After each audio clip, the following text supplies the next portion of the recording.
Hola, ¿cómo están? Amigos, amigas, amigues.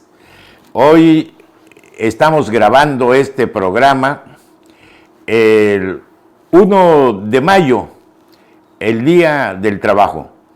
Y en esta fecha quiero recordar un hecho, un acontecimiento que marcó un tiempo hace medio siglo. Marcó un tiempo en la política y en los movimientos sociales. Me refiero al asesinato de Efraín Calderón Lara, mejor conocido como el Charras. Este crimen se desarrolló en el vecino estado de Yucatán hace 50 años, es decir, en febrero de 1974. En ese tiempo, los estados, las entidades federativas, mejor dicho, de la península, estaban gobernadas: Yucatán por Carlos Loret de Mola, Campeche por Carlos Sansores Pérez y Quintana Roo, que todavía era territorio federal, por David Gustavo Gutiérrez Ruiz. En Yucatán surgió un movimiento social, no digo yo que por generación espontánea, sino que ya el terreno estaba preparado por el clima de inseguridad laboral que vivían miles de trabajadores de esa vecina entidad. Efraín Calderón Lara primero se inició como dirigente estudiantil en la Universidad de Yucatán, donde estudió en la Facultad de Derecho, y se hizo popular, tuvo gran aceptación por su carisma, y luego, ya con el título de abogado, empezó a asesorar diversos sindicatos. No solamente se tradujo su asesoría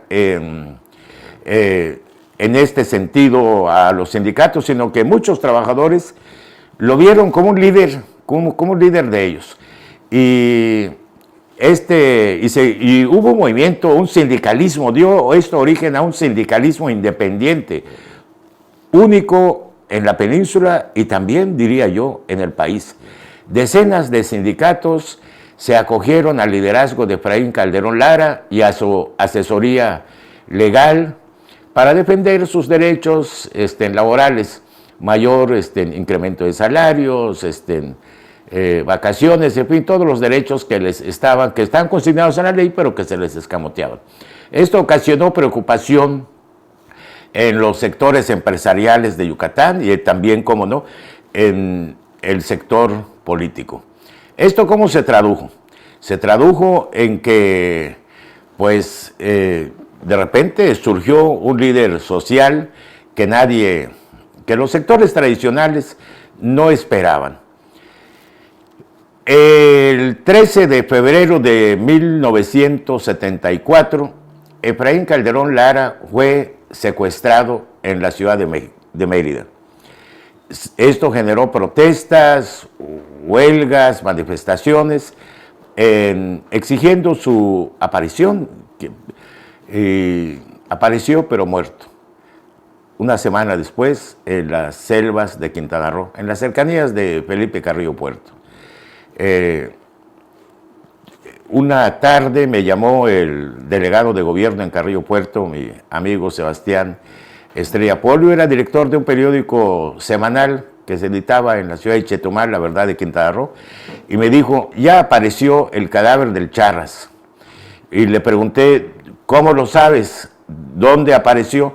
Me dijo: lo sé porque apareció aquí en las cercanías de la cabecera municipal, que era delegación de gobierno entonces, aquí cerca de Carrillo Puerto. Ya está confirmado, prácticamente ya está confirmado que es él. Y le sugerí que le tomaran fotos al cadáver al momento en que lo estaban sacando de la selva. Un trabajo realmente doloroso por parte de las autoridades de la Procuraduría de Justicia de ese entonces, las autoridades ministeriales, la policía de Carrillo Puerto y algunos voluntarios que fueron allí. Estas fotografías, le dije a Estrella Paul, dámelas, y él al principio se negaba porque me dijo que pues eran fotografías exclusivas. Y entonces, pues allí, ahí estaban los policías, autoridades, repito, ministeriales, algunos médicos, y me dice Estrella Paul, todo indica que es el Charras, porque su cuerpo estaba desfigurado, pero habían señales que sus parientes habían dicho que tenía. Y ciertamente le tomaron las fotografías en el momento en que sacaban el cadáver de este Oyanco en medio de la selva, y se le llevó a Carrillo Puerto, y ahí se confirmó que era, se confirmó, como se dice, como dicen las autoridades, pericialmente, que era el Charras, porque habían, a pesar de que el cuerpo estaba en descomposición, habían elementos para su plena identificación. Le pedí a Estrella Paul las fotografías que le habían tomado, que se habían tomado en el momento de sacar el cadáver de la selva, y me las dio en un sobre. Inmediatamente envié estas fotografías, se las hice llegar a la ciudad de Mérida, a un amigo, Cuauhtémoc Rosado, quien las distribuyó a la prensa. Nadie tenía estas fotografías, nadie.